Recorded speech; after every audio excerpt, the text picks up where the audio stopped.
been seen with Farrah. Got drunk on booze and screwed some booze today.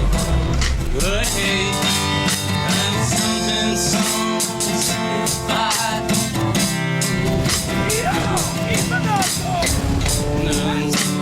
None's are with me.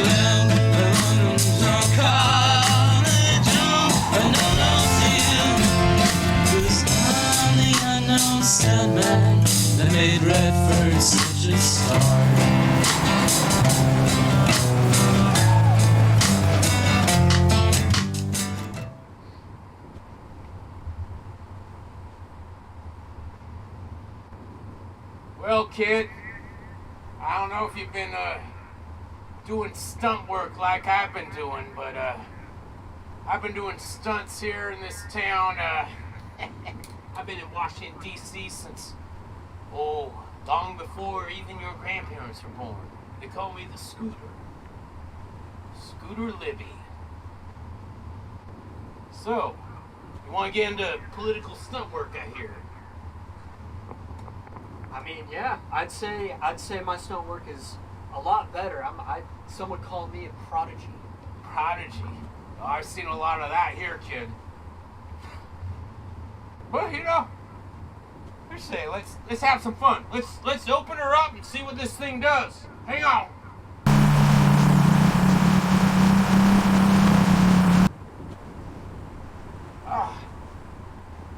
Yeah, you take the wheel. I'm gonna go hang my ass out the window. See if I can. Jeez! Oh! You trying to kill me? That was like, it's like almost, it's like overkill. Overkill or something. Let me see here, kid. You ain't bad, but let's see what we can do here. See if they got anything to say down on the sofa.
watching the Peasant Revolution Band Variety Hour. We got Grant and Maya as very special guests tonight. Woo! Thanks for joining us. We'll be right back with you after this brief little intro we call the Peasant Revolution.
Well, I wish I didn't have to stay.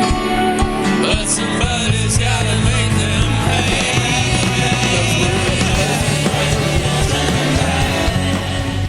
Oh, and we're back. We're back. Yes, we are. Commander Sonny Boy Curtis in the house. How are you tonight, Jeff? I'm good. It's good to see you, Commander. You're looking dashing. We have Mr. Third show in Andy, a row. well, Andy Bueermann there on the percussion and other things. And, of course, our lovely musical director, Mr. Steven Cebula, on the bass. And it appears everything is flying right. We are operational. We are quite not into the chatting thing yet. We're still working that out. But ladies and gentlemen, I am so happy to bring together some new guests, and we've never had on the show before.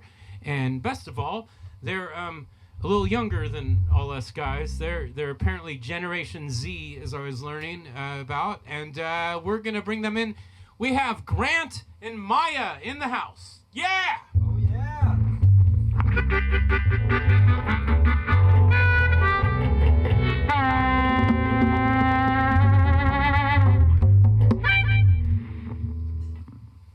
Yeah, there we go. There we go.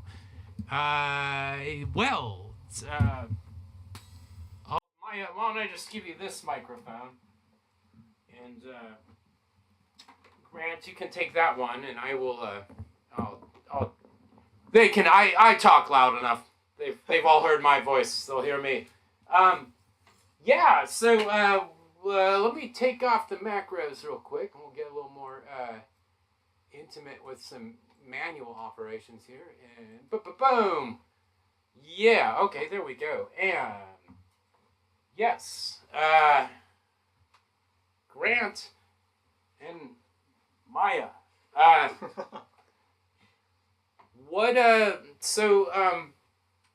Just straighten this up a little bit more. What brings you to the beautiful Alberta arts neighborhood today? And, little background, where are you coming from? You all from Portland, or you from elsewhere? Yeah. So actually, we're both from Medford, Oregon. Oh. So we came up here about a year ago. Actually, a year ago. You grew up in Medford, both of you? Yeah. Okay, what was that like? I would say it was pretty, I guess, like, the most normal, like, that you could have. There wasn't really anything crazy going on in Medford. But the funny thing is, we both grew up in Medford and went to the same high school and probably passed each other at least a dozen times. Sure. And we didn't meet until four years later. Yeah. So you spent all of high school not meeting each other then? Yeah. And well, what did you do before you met each other? What kind of activities were you doing in high school at that point? Yeah, so, the only real activities that I was doing in high school was just like jazz band. Okay. So a lot of events there. Steve and I know that deal. Oh, yeah. The high school jazz band. What kind of numbers did you play? All kinds of stuff. One of my favorites was like Jazz Police. Is that a song or it's a band? It's a song. By what band? That one. You know it, Steve, don't you? Jazz Police? No, yeah. I think it was Sergeant Rooker. Straighten and Chaser. Sergeant Rooker. Well, anyways, there I go again, getting distracted. But anyways, and Maya, what kind of stuff were you up to during before you met? I was mainly focused on college prep classes and getting ready for college to go to learn to be a teacher and teach young kids. Oh, okay. And is that what you're up to now then, or? No. So right now I'm actually a field marketer at, and I plan hopefully in the future to get back into that, but it's just not the time to do that right now. Yeah, field marketer for film projects, what I understood is what we're working on, but we'll get into that later. A giant creative thing that Commander Sonny Boy Curtis, do you want to tell us a little bit about this film project that you are working with these folk on? Yeah, well, we have a lot of mall addiction right now, and a lot of people don't. Everybody says the malls are closing. It's not the case everywhere. Everywhere is different, and there's still a lot of mall addicts. And so I'm focusing on that topic, and I want to bring awareness to it. It's not a problem. It's not even a big deal, but it's a thing.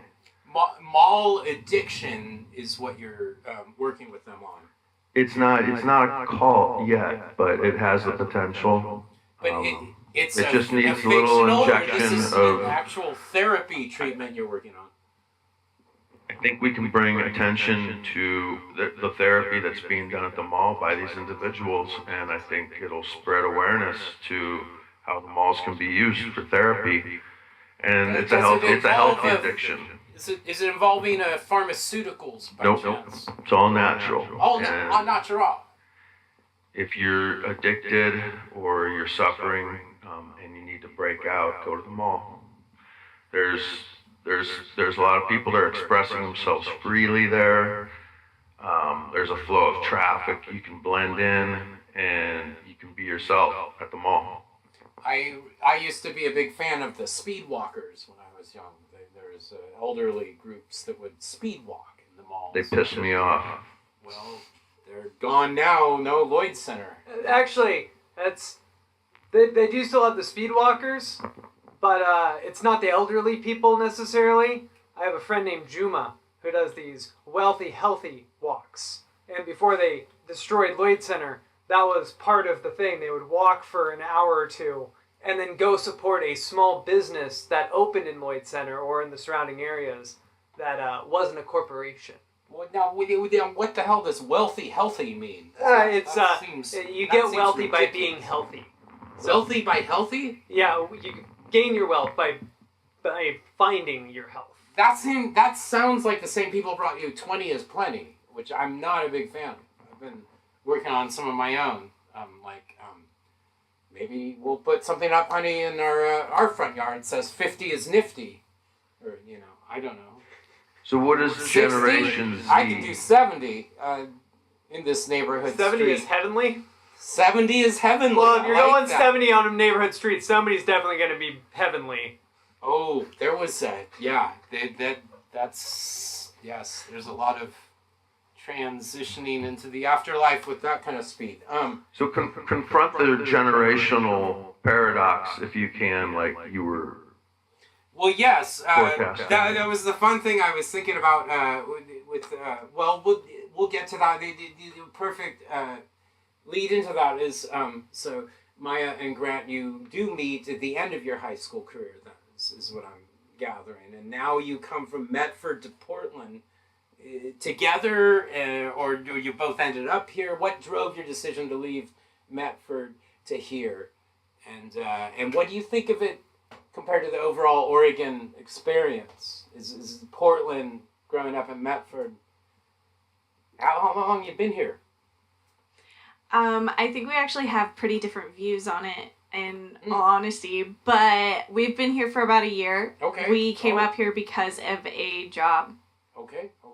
Yeah, so we kind of just came up here together but separately. And then, we were forced to kind of get very close there when we were just living together here in Portland, doing work, all that stuff. Yeah. And I couldn't be happier. Have you been doing music in Portland then? Not as much as I would like to. Yeah. Just because all of my music connections for the most part are down in Medford. So I definitely reached out to them, saw if maybe they knew anybody who was doing music up in Portland. Yeah. And unfortunately that didn't work out, but we're just trying to network. And Well, maybe we can get some of your old mates up here one of these days, and we'll get a reunion. Did you have any bands down there you played in? Yeah, so actually it was a band called the Nina and the Notes. Nina and the Notes. Yeah, so I played with them a few times. It's a family friend, he's the drummer. And so I played with them in a couple bars and all of that, and it was a great time. What kind of stuff would you do? All kinds of stuff. This was the first time that I'd ever played with a singer. So that was interesting and a lot different than the normal high school jazz. Sure. But still super fun. We would play, just as an example, it was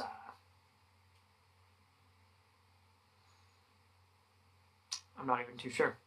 I can't think of the jazz. the songs jazz off the can top be of my very head. nebulous. Nebula like Cebula. is I know what it was used more to like say. Motown. Motown. Okay, sure. Well, that was. That's the funny thing about you bringing up the jazz band. Steve and I actually we worked in jazz band together when we've been working together since we were 15. Is that right? 16? Was that when you got the guitar? Nims and I made you buy the bass. I remember because we didn't want it. We wanted 6 strings. We didn't want to play the 4. And Steve had. Oh, I wish I could dig up some footage. Wait, it was the red bass, wasn't it? Is that Swiger? Squire. Yes. And so we learned things like that was in. Oh boy, that was way back in 1985, 86 period. And so we were doing things like Birdland. And, Smoke on the Water was a big one with the jazz band. I loved that. And then we would do... Birdland and Smoke on the Water. I love it. Yeah, I was... what was the song we did when we did that jazz festival in Seaside? It was like Modem Swing, some really slow fucking thing. What about Sing, And- Sing, Sing? We never That's a did good that. I have played that one. That was great. Oh, maybe we should slip some of that in. It's my favorite. Sing. We'll get into something like Can you that. get on the congas? Yeah. I think we did Modem Swing, and I slipped in Purple Haze solo at Seaside Jazz Festival, and that On a Flying V. it was ours. think Whose so. Flying V was that? It was John Donnelly's. Oh, is that what happened? Painted or something? I was inspired, I guess, and slipped it in, and a lot of eyebrows raised. Did he just play Purple Haze and Modem Swing? I think I did. Anyways, that's the kind of stuff Steve and I were renowned for in Portland youth jazz circles in the 80s. Quickly replaced by hair metal and then grunge. So, I think, well, gosh, that's... I think we're getting there. Well, now that you're here in Portland, is there anything you'd like to see that you haven't yet within this year? I feel like I haven't seen a lot of Portland yet. I have pretty much just been working. So honestly, just really anything that is unique to Portland, which Portland is a very unique place in itself. So Yeah, there's issues with that, our uniqueness. But like, can I ask what without doxing yourself, because everyone's so sensitive about that nowadays. In my day, we just called it the telephone book. We're all doxed, you know. It's like, there you go. There's the number, there's the address, what do you want to do? I remember being young enough that they would give us our own yellow pages in elementary school that had everybody's phone number, who the parents were, what the address I remember was. that stuff. And they'd always tell us, all right, now just don't lose this and don't give it to a stranger if they ask for it. And there's that, like, when you were like as a guy, when you were like in 5th or 6th grade, you don't know how to express yourself, so you would call a girl you thought was really cute, and then you like hang up. And then you hang up. And it was just like awful. I don't know why we all did that. I don't know if it kept going, but it was, I can't think it was part of the technology. But anyway, yeah, so without doxing yourself, the neighborhood you're most familiar with in our little quadrant city is very particular about its quadrants. Southeast, northeast, north, southwest, northwest. Honestly, not really familiar with any quadrant in Portland. Oh, good. That's good. Mainly the outside. Okay, the cities. outer perimeter. Yeah, so we're actually we're in Tigard, and ironically, kind of piggybacking off of the commander over here, we're actually right next to the mall. Okay, Nice. well, my mom's out there. Tigard's a great place to be right now. This time of We would consider that a southwest. It's like a southwest suburb. But yeah, you're still southwest Portland. like when you see I think our address street hit technically numbers, Portland. that's when you're in Yeah. Portland. Like what is it? Basically anything outside 82nd is when you get into the suburbs. It When you seems get in like the hills, it gets really weird. There's some it's pockets. yeah. and Southwest is very twisty. up there and going into Bethany and. Oh, yeah. Well, I went to Sunset. And Sunset's considered a Portland address. Right, But it's in the Beaverton School District. right. Wait a second, Andy. You went to Sunset. I went to Sunset. Yeah! Class of 2010. Did you know that when John was here last show? No. Yeah, Oh. we're Sunset guys. Yeah. Goodness. I forgot to make that connection for you. Shoot, you might have known my dad. He made an album called Sunset Story that was loosely Whoa! Oh, based now this is where we yes. on the West Sider themes. This is where we lose a little bit of the topic and go into the past. We'll in fact, we could go to that as a break. I can now that I have a second computer here, we can do things like that. We're gonna take a quick break, but yes, Andy. I originally first got to know Andy when he was just graduating Sunset High School, and I originally had him and his girlfriend at the time were lined up to play Dirk and Anna Anarchy, our characters. And then she got scared and backed out. And then Andy disappeared and went on the road.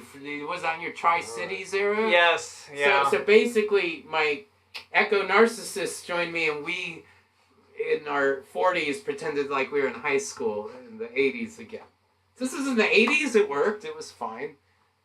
Lovely album, and we're going to go play a little bit of that right now. Let's see what we got on the old disc jockey side here. I can do this, can't I? What am I looking for? I'm looking for... What year were you? Lovely... 2010. Okay. And I think my dad was... He was somewhere in the 80s. But he was 88. he was the basketball He was like team 12 or manager. 13 when he had you, right? There we go. May have been 70s. I just remember he had a plaque up in the school for being the basketball team manager and them winning a championship that year. And so he had his name in the school, and I was always real mad that the school never gave That me a was plaque. 87. David Stoudemire? No, he went. It was 87 the year we beat Terrell Brandon. Oh, yeah. You guys... Brand, I was at that game with Grant. Yeah. They were out partying the night before, so we got over on them that year. Jason Beveridge was with. He played on that team. You Was know. it Benson or? That was Grant. He was with Terrell. But we're gonna take a quick little break, and we'll be back with some fabulous sax playing by Grant on this next one. Let's take a little look at that Sunset Story I was talking about. Here we go. Government is not the solution to our problem. Government is the problem. I would like, if I may, to take you on a strange journey. Government is not the solution to our problem. Government is the problem. No, that's not like your game.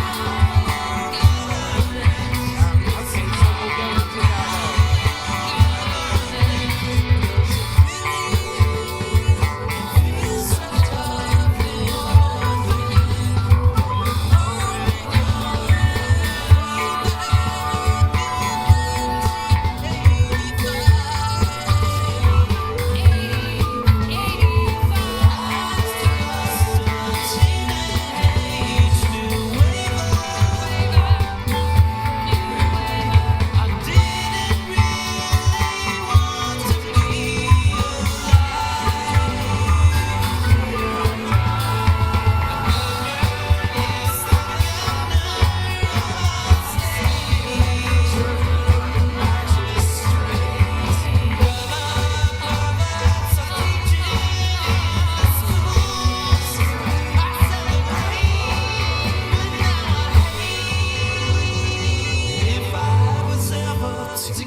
say about it. Let's see what the commander has to say about it. Let's see what the commander.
I'd like to tell you the story about my family. Aye, my clan is ready for Dogger Isle. Skyrish leader, the Romans press us hard. My warriors are ready, but the beasts roam wild. Our ancestors were destroyed by an ocean wave. You must fight or be baptized. Then we charge at dawn. My Uncle Willie. Yes, sir! Had a 10-foot Willie, and he showed it to the wife next door. Oh, doggy! She thought it was a snake, and she hit it with a rake. Now it's only 4 foot 4. Oh, I fucking hate that joke. It's an old one, though. From the producers at Trench Digger Productions, the Skyrish. Press us. We stand with you, King. Then let us meet them as one. We fight Dogger Isle! Chances to do all! Hart! Romans fight from madness! Skyrish. A new dramatization. The Romans think they can conquer us. We fight as one for our land. A flock of seagulls. Oh, a flock of seagulls. The Romans draw near. We must hold the line. We hold the shore short. To victory. For Dogger Isle! For Dogger Isle! You know they got that, right? They got it from the Stranglers. It's the Stranglers song, Flock of Seagulls. It's in the song Toilet in the Sea. Romans press from the east. We stand firm. Aye, my king. The Skyrish will fight to the last. Wisconsin, drive back! Skyrish. A new dramatization. Presented by Godfrey McGrath, Stuart O'Cunningham. We ain't to parade with the Scottish. It's the Skyrish, I'm sure.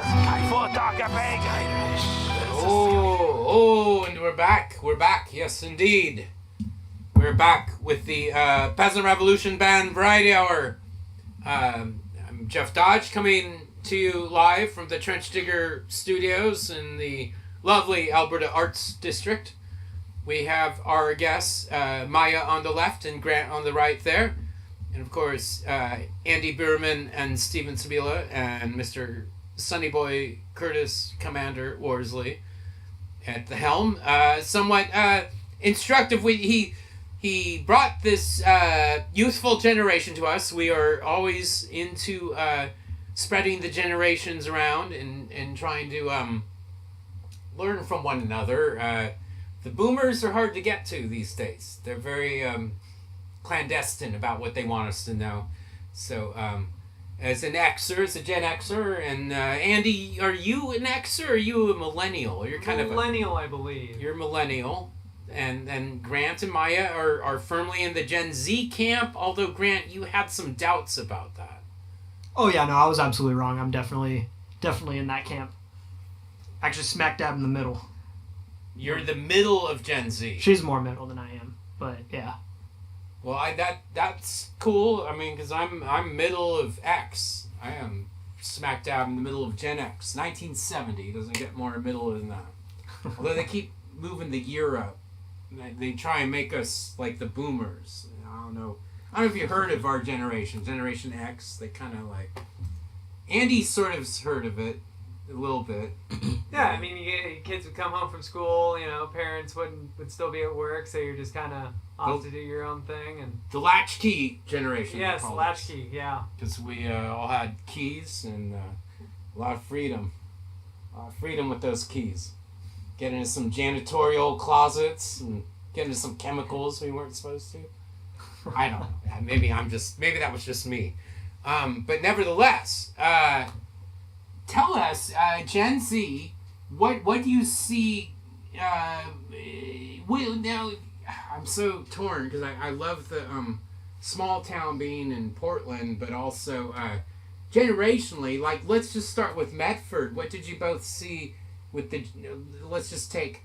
You boomers would be like your grandparents normally. Is that where we're at these days?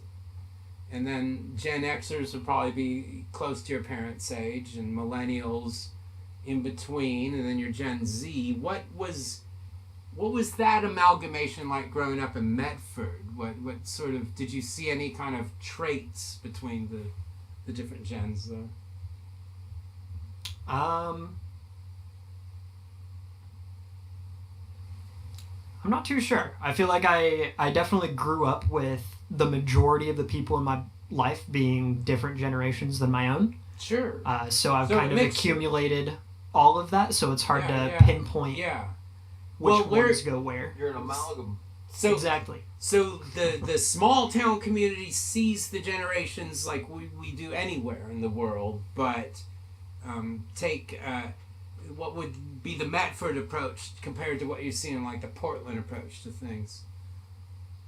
Either one of you. Or Curtis, or anyone. Is there anything to offer? I'd say it's pretty much the same. Yeah. I've been in sales for about 4 years now, and I've done sales in Medford. I've done sales up here. Interesting. Okay. It's about the same. It's the same deal. Telling people. Yeah. Oh, that's interesting. Because sales was one of those things Curtis knows about me that I always tried to stay away from because I was notoriously distractful and distracting, both sales and people around me. But so is Curtis. Wait, that must have been how we hooked up. But yeah, I noticed Medford had like more older people. Does it? Well, Southern Oregon, it seemed like they have the Rogue Valley retirement community. A lot of people go there to retire, kind of. Not like Phoenix or something, but then I noticed a lot of younger people in Portland. Do you notice that coming here? Like there's more young people, more people your age? Yeah, makes it a lot harder in sales. Just throw that out there. Yeah, they're not buying. They're not buying. They're not buying it. They're not buying anything. Are they skeptic? Are you guys skeptical as a generation? Or do you feel like you're believing things willy-nilly? I wouldn't say skeptical, but we're kind of just like, don't really care, I would say, in all honesty. Apathetic. Apathetics. I'd say that's pretty accurate. I would recommend a movie called Zardoz, starring Sean Connery. It might help set your mind straight about how long this has been going on. But yes, it's. I agree. That's exactly what you should be feeling right now. There ain't been a lot put out there for you guys to grab onto, but that's the great thing is you get to be and how do we redesign all of this? At least that's the way I see it, because we're, things, they come and go, ups and downs. We're definitely at a downward period of look, I'm just going to... I would say that comes from a sense of responsibility, though, too. I would say you guys probably lacked even greater than we lacked it from our parents' generations. The boomers, I think, it was obligatory to care. Well, I Generation X stopped caring. No, look, I pin it right when now they're saying Cobain might have been killed. You know, I mean, am I banned off YouTube yet? Can I get banned off YouTube? But no, so now there's questions about him and all of that. But like, there always were. But why would they kill him? Because his message was, look, I think a lot of our problems come down to the Cold War ending and our deal with the Soviet Union. And there was a moment there in '92 where we had it. It was all going to work out. We had it all. The world was ready to do it.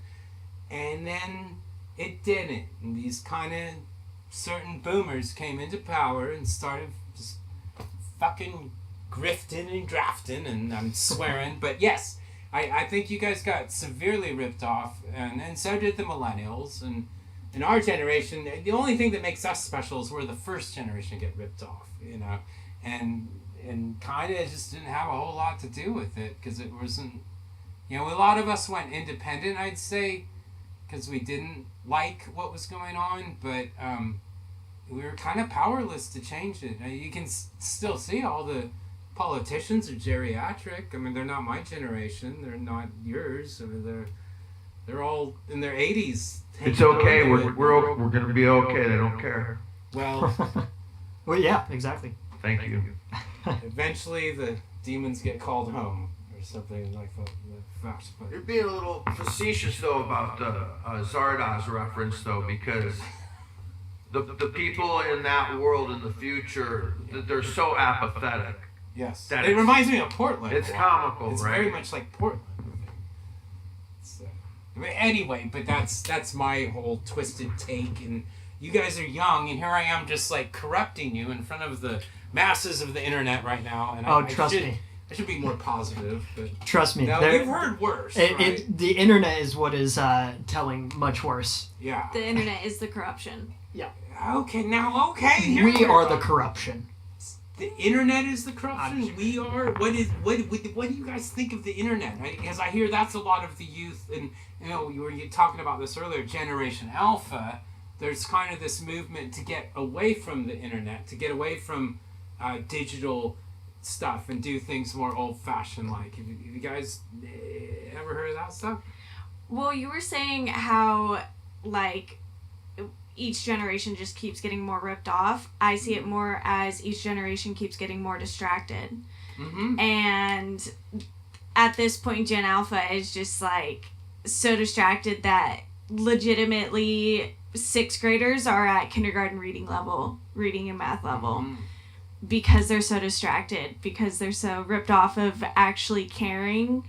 And that's because of the internet. Because every single generation keeps getting ripped off, so they're putting more and more out to distract.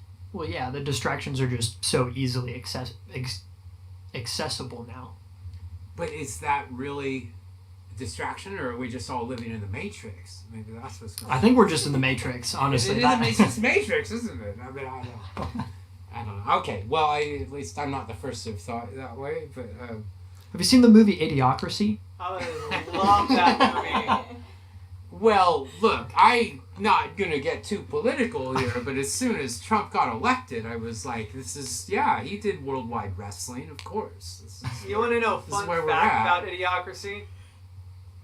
The Crocs. The Crocs. Yes. It's the Crocs. Yeah. Crocs got their start. Yeah. Because of them being And he thought they were going to be so stupid that no one would wear them, and then they ended up... Well, it wasn't even like that movie made them big. It was like 8 years later, and then they became a thing.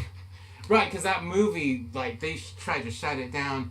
Another famous movie, if you haven't seen it, that fits along those lines, and fits along a lot of today's lines, starring, speaking of wrestling, Rowdy Roddy Piper, called They Live, which is a movie by John Carpenter that was in theaters in 1988 for about 2 weeks before mainstream media said, "Oh, you gotta shut this shit down." Just like Idiocracy. Like, no, you're done. This goes away now. Eyes Wide Shut. Jemila and I like that movie.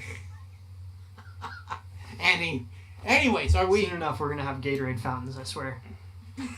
Well, I just have to say that, my lovely wife has put up with me for a lot of years, and I just, I like to let her know how I feel about things as a man sometimes. And that, as a man, I think that, one of the things that goes on is the mayor in this city, the city of Portland, Oregon, this mayor, Dennis Wilson from the Beach Boys, that's his name? I can't quite make that out. What are you saying, dude? What are you saying? She's saying, say goodnight, Chef. So, goodnight, we go. Thank you for joining us. Thank you for our wonderful guests, Grant and Maya, and from the great old Southern Oregon, Medford. And we're going to close with this little bit of a John Lennon classic, because I'm feeling all like, I don't know, the Beatles break. Yeah, here we go. In A minor.